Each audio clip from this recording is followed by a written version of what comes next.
It's been a while, and we'll move on from this as quick as we can.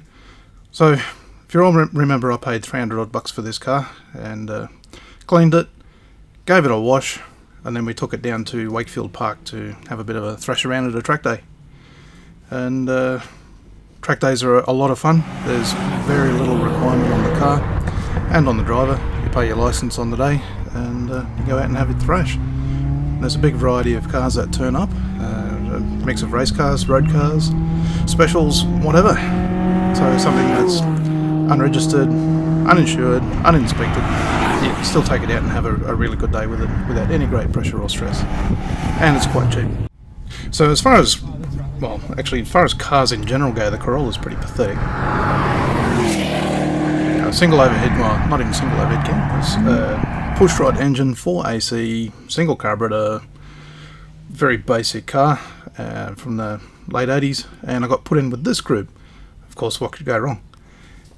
As expected, it's not a particularly quick car. Even though this thing was as slow as anything, it was still a lot of fun to throw around, and it really did show that you can have a lot of fun in a cheap car. Grand total of the car was 300 and something bucks, maybe 100 bucks worth of spares, and track day cost another 200. So that's less than low level speeding fine all up. And I could do it all day and not get harassed by anybody other than the occasional Audi driver that would have a giggle as they go past at 250k an hour and I'm still at 120. But it was an enormous amount of fun.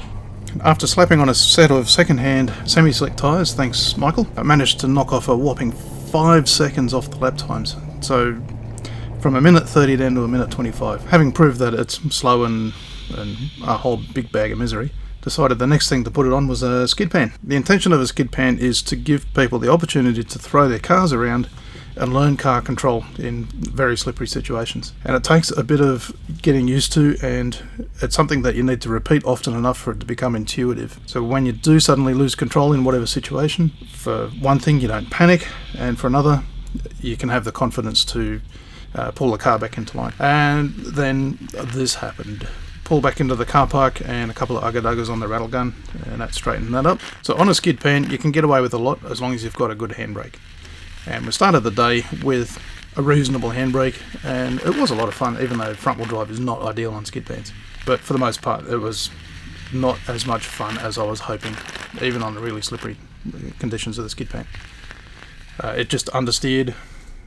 No traction to get enough speed to use momentum, and the handbrake slowly failed throughout the day to the point where it was not existent by the afternoon. The next car I tried on the skid pan was my daily driver, which is a all-wheel drive automatic Subaru of some sort. I don't really pay a lot of attention, it's just my road car, but it has a stupid button for a handbrake, which means on a skid pan it was no more interesting than just driving around a car park. With that as a complete fail, the next time I went back out to the skid pan I borrowed this behemoth from Adam from Automotive Matters. Thank you, Adam.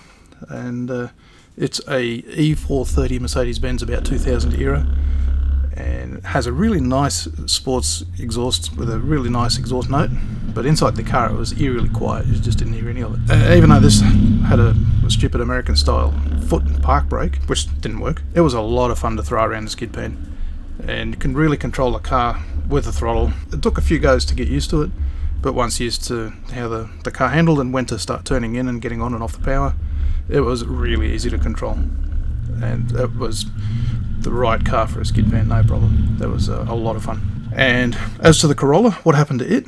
Well, this happened. That's right. It ran out of registration, and storage fees were costing me way more than the car was worth. I had a quick go at advertising with zero interest. There was only one place for it to go. But that's okay, we got some room for some new things to do.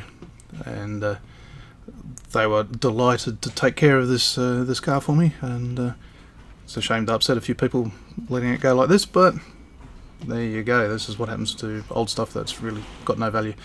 So onto the bucket, which is Jono's car, and we will have a look at that very soon.